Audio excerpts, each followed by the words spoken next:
Hi everybody, I'm Bill Sanders and this is Watch Art Sci, the art and science of watch collection. Recently there was an article in a online watch collectors blog, I guess, called Watch Collecting Lifestyle. And they had a story about these guys in Dallas, Texas, uh, called the Timepiece Gentleman. They also apparently have a YouTube channel as well. And all of a sudden they vanished. Now, uh, having a watch seller vanish is nothing new. I mean, it happens all the time. Usually they say they're going out of business, so they'll send all their watches back to wherever they got them from, usually a manufacturer, something like that. But this was more than that. These guys have been collecting money.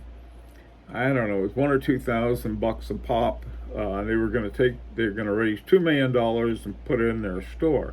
Now, why in the world somebody's going to put a bricks and mortar store in when most of the work that they're doing is all online? Uh, it was, I think, it's in Dallas, Texas, and why would they do that? And why would you invest, 1 or 2 thousand bucks to help them build a bricks and mortar store, unless you live in Dallas and this would be convenient for you. But even then, it's something you gotta sort of wonder about. So anyway, this is what happened apparently, according to the watch collecting lifestyle. These guys disappeared with millions of dollars in consignment inventory and funding money for building this building this new shop. Uh, I what I think is important for a lot of watch collectors. I've seen their channel before, and let's face it, they have their knowledge of watches was fairly shallow. Didn't know a lot. And what they presented was something for more popular watches. I don't think they would know what to do with the difference between a parallel and a serial double barrel, for example. They didn't have that kind of depth, and that to me is the first warning flag that these guys don't know what they're talking about.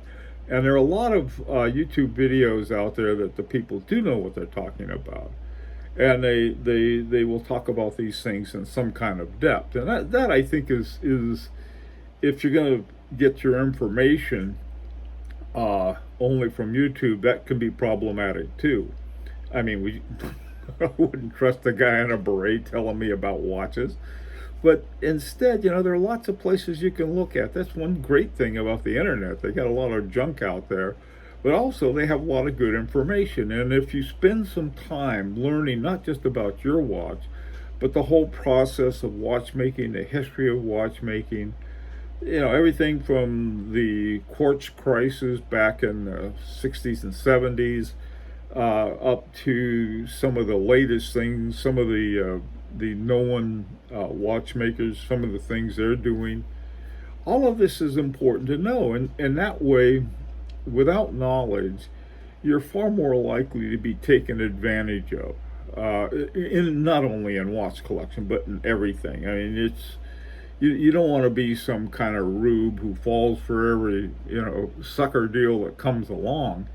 And you got to ask yourself hard questions. One of the first ones to ask: if a deal is too good to be true, it probably is. That means it's not true. It's just too good to be true. But you don't know that unless you have knowledge of the value of watches in a lot of different ways.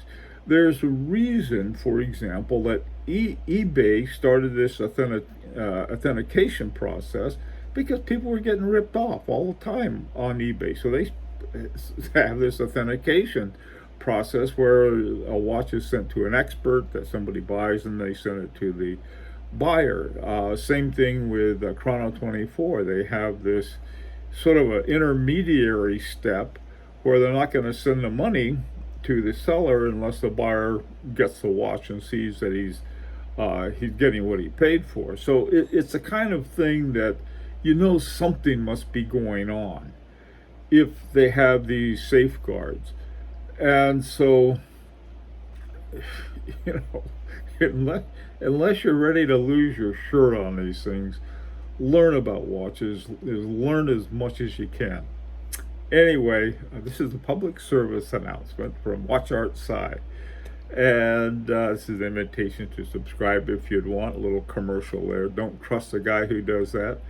And until next time, this is Bill Sanders for Watch Art Side, the Art and Science of Watch Collection.